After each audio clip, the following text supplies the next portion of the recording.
celebrity deaths in the last 12 months. These are celebrities, okay, that have died in the last year or so. And I try to make this list as accurate as possible. Now, of course, we know Bubba Smith has passed away. Amy Winehouse has passed away, right? Now, here's a guy that I totally loved as a kid. I totally respected as a man, okay? Macho Man Randy Savage dies of a heart attack while he's driving and crashes his car. So let's pay homage to the Macho Man and all the Macho Maniacs and Macho Madness as a whole. Hogan, not only are you a hot dog, a grandstander, a showboat, and a prima donna, but you're a liar, too. In fact, I remember a time where we stood in front of the man that does nothing but lie, Brother Love, and you told some of the biggest lies that I've ever heard of in my whole life. It's a lie, Hulk Hogan, and that's enough to get me hot. But what you said to Elizabeth is enough to get me to the boiling point, yeah! Hulk Hogan, you say you love Elizabeth? Well, I got news for you, man. Don't you talk to Elizabeth, Hulk Hogan. You.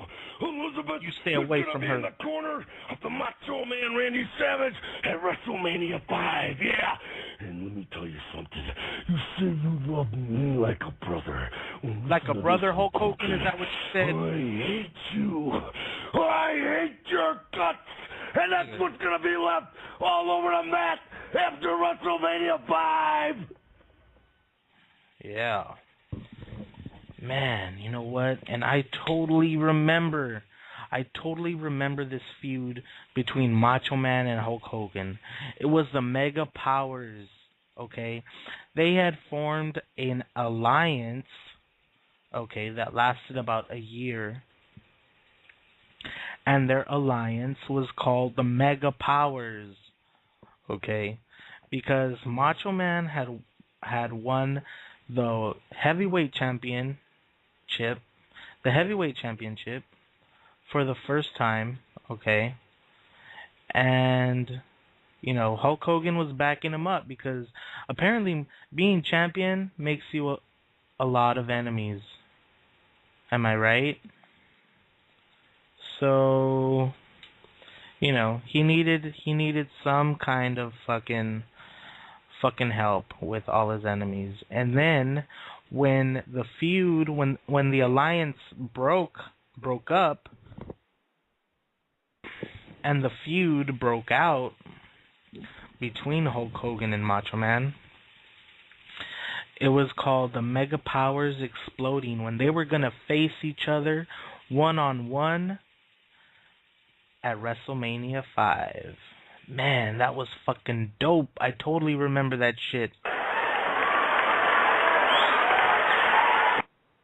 Yeah, so let's give it up for the Macho Man Randy Savage. He's brought many a good time into our lives. Many a good time. But let's see. Let's go on with the list of dead people that have, of individuals, famous individuals that have passed away within the last 12 months.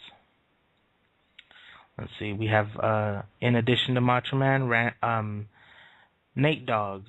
Nate Dogg from Death Row fame, the background vocals to all Snoop and Dr. Dre's famous hits, and that really came as a surprise,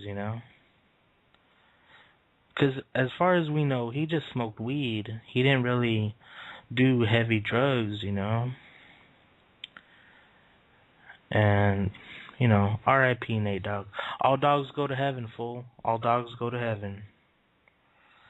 Tina Marie, remember, she did Fire and Desire with Rick James, and that really surprised me because I didn't know she was dead. To be honest, I really didn't. I thought she was still alive, but I didn't know she was dead. I know you are, but what am I? She apparently died in 2010 at the age of 54. You know. Corey Haim, half of the Coreys. Remember the two Coreys? Corey Feldman and Corey Haim.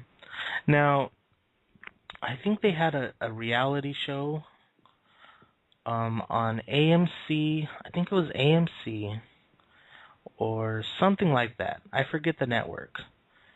But it was the two Coreys. And, you know, it was these two guys living as adults. Right?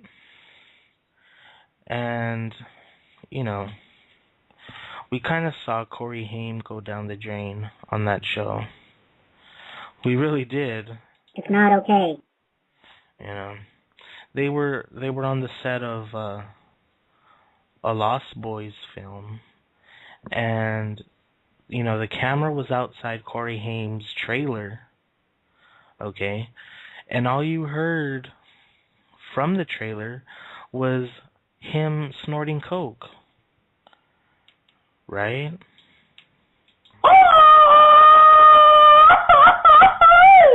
Oh, jeez. Come on, have some respect.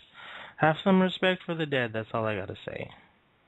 But, you know, I really, as I watched this scene unfold, because I really didn't expect it, it was very shocking to me, you know? It was like, you know, is he really fucking doing that shit?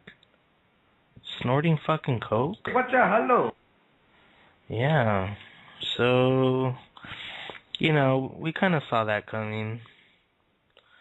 You know, he was really into drugs, and he just, you know, he went down the drain, as so many people in the public eye tend to go. You know, Elizabeth Taylor, you know, has passed away in the last 12 months. And, you know, I'm thinking, I knew who she was, but I don't really care about her, you know. Michael Jackson's dead. Speaking of Elizabeth Taylor, right? But I tried to watch Elizabeth Taylor's classic epic movie, Cleopatra. And, you know, like, from what I saw, it was an elaborate set, but I really couldn't just sit down and watch it. So I still have not seen an Elizabeth Taylor movie. You know, and maybe one of these days I'll get around to it. You know, but still haven't seen one. It's not okay. I know, I should get on it. I'm sorry. And, you know, this last person on our list brings us to today's Cinema Spotlight, where, you know, because as you all know, last night was movie night, okay, and I watched Poltergeist. You know, Poltergeist, it was a Spielberg production. Tobe Hooper was involved in making it. Stars Craig T. Nelson. We all know Heather O'Rourke played the little girl kidnapped by the spirits. It's not okay. I know it's not okay to get kidnapped by the spirits. It's really not. Hey, but Zelda Rubinstein, who plays the midget psychic who helps the family, you know, who exorcises the demons from the family's home. Well, let's take a listen. A terrible presence is in there with her. So much rage, so much betrayal. I've never sensed anything like it. Yes. Very creepy, very sinister, you know. And I'm wondering if that could, you know, because TVs don't have white snow anymore, Do they? I mean, I know my TV doesn't have white snow. It has more of a blue screen than white snow. So maybe, the way technology is going, it's protecting us from getting kidnapped by the spirits for whatever reason, And channels don't go off the air like they used to.